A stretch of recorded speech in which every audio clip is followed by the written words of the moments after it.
Welcome to 3D Amazon FBA. Today we're going to talk about price tanking. I was asked yesterday, and I get asked pretty often, how do I handle price tanking and stuff like that. Every case is different for a variety of reasons. I want to show you guys two examples where I experienced price tanking. One where I held out, and one where I just went with the price tanking, just got out of the product, stuff like that.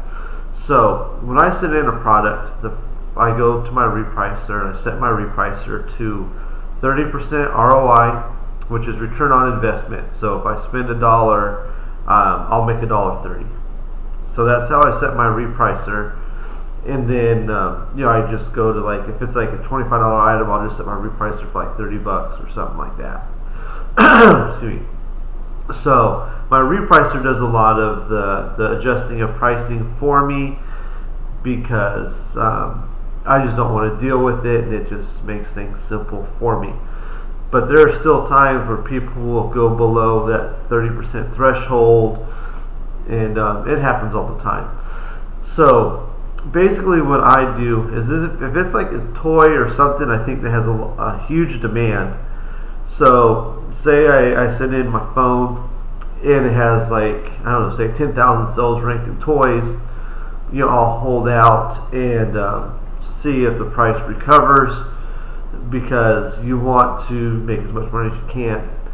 But like, if Amazon takes the price, if I really want to flip it fast, I'll lower my price, or you check their on hands. And if they have, like, say 200 of something, you go through and you see how many, how long would it take them to sell that, and do I want to wait that much time? And I'll show you guys how to do all these things. So, but basically that's really what it is just, if it's going to take a month to sell out, then you probably just want to drop your price and just get out of it, so you don't have to worry about it anymore and stuff like that. So I'm going to go over to the internet, and I'm going to show you guys some examples and what I do to handle price tanking. Okay, so here's the first example of something where I chose to reduce my price pretty quick. I think I waited 2 or 3 weeks. I like to go through every couple weeks and just go through all my items, check pricing to see if price tanking, see if things have been in there for a long time, and try to move older product. So this is something I believe I sold for around $45 a couple months ago, and you can see the price has dropped quite a bit. The Vienna sausages, I want to say this cost me around, I think it was more than $12, but I can't remember exactly. Maybe it was like $13 or something like that. So if it was 13, excuse me, clearly that's under my 30% threshold. So I typically like to wait, but this guy has 16 of them. The sales rank is still pretty good, but he's got 16 of them, and there's other variations on here, so it's a little bit harder to see when the price would recover. But I'll take you down to the keep it chart here. So you can see this one was selling for $50 at one point. It dropped to $46. I believe this is around where I sold my first couple boxes of this, because it's a case of 24. And you can see the price tanked, and the price had been sitting there for over a month and a half. I can't remember when I had mine in there, or when I sent mine in there, because Amazon just took so long to receive all the stuff. But you see the price dropped, and it sat for about a month and a half. I think mine were in there for a couple weeks after sitting unchecked in at the warehouse for a few weeks. So I decided just to drop my price and tank it, because it's been sitting for so long at that price. And this guy's got 16 of them, and there's no guaranteed way to know exactly how many of this specific model will sell. So I decided to drop my price and just get out of the product altogether, just because I just didn't want to deal with it in the warehouse anymore. And it was a pretty big box for storage fees and stuff like that. Excuse me. So this one I didn't hold off on for too very long. One that I did hold off on was this Bart Simpson Funko Pop. This was a box lunch exclusive. Excuse me. This was an extremely popular Funko Pop. Box lunch wouldn't even let you use your hot cash on it. So I held out on this one for actually a couple months. I didn't make like a ton of money, unfortunately, on this product. But at one point, people were selling it for a loss. So maybe they worked for Box Lunch or something, because no one was able to use hot cash or any coupons on it. So I don't know how they could have got it any cheaper than $12.90 plus tax. So I sold mine for about $25. Sold about 5 of them earlier this week. But when I first bought them, I sold some way back here for 36, and then I ordered some more. And you see the price dropped. It actually got to $17.89. And once Box Lunch sold out of them and people couldn't replenish anymore, the price gradually started going up a little bit, and I waited out all the price tankers. But I knew the price was going to go up once they sold out a few weeks ago, so I held on it. So a trick, so if you want to kind of figure out, do you want to hold out or not, is you can see how many people have in stock. So this guy's got 12. You can come down here. Let's look at the other sellers.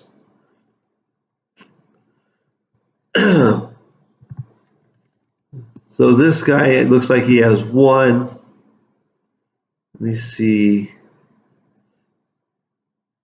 here.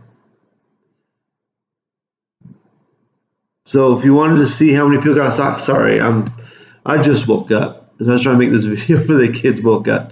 So you put it in your cart, you go to proceed, and you see how many can you add.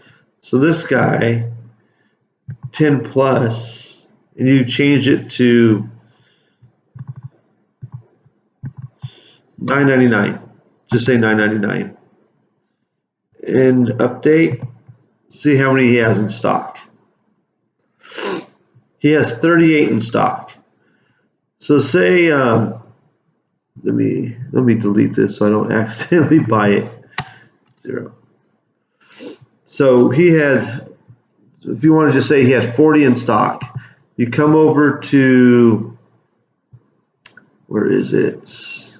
The FBA free sale estimator from Jungle Scout. So the sales rank was about 55,000. I'll put 60 because I like to be conservative. So, United States, go down to toys. What's that? And then this will tell you how many sales it'll have for a month.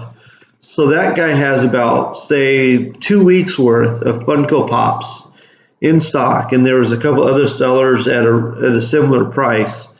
So if you were waiting for the price to go up on this item or any item, this is how you'd find out how many is going to sell per month. You just found out how many they have on hand. That guy had 38, I think it was. So he's going to have 2 weeks worth in stock. And that's how you'd figure out how many, or about how long it'll be before the price goes up when that person sells out. Now, if more people could get on and sell the product, that is always a possibility. But that guy has 2 weeks worth in stock, and you just have to decide, do you want to wait 2 weeks? You can go through and see what's the next highest price.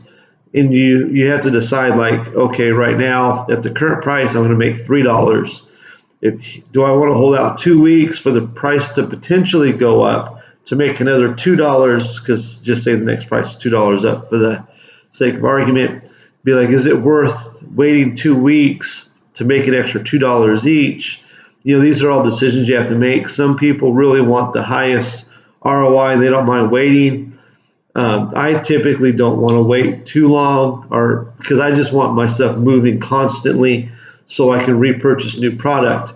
The way I see it is, okay, I can make $3 selling it today, or I can make $5 selling it in 2 weeks.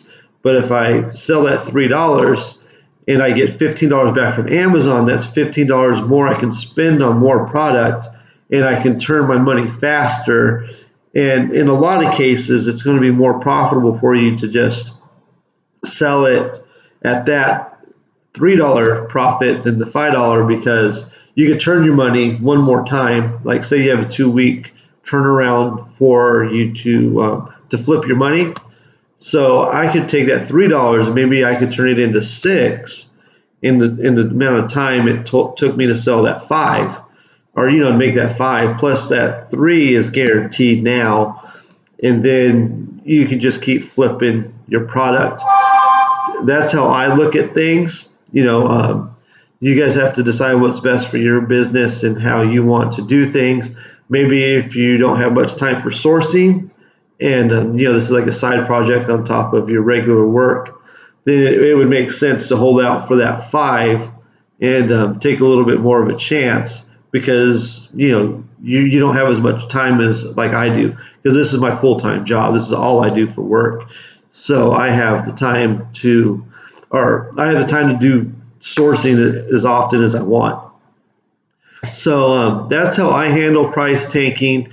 If you guys have any comments or suggestions down below on how you handle it, make sure you leave comments down below. Thank you for watching, guys.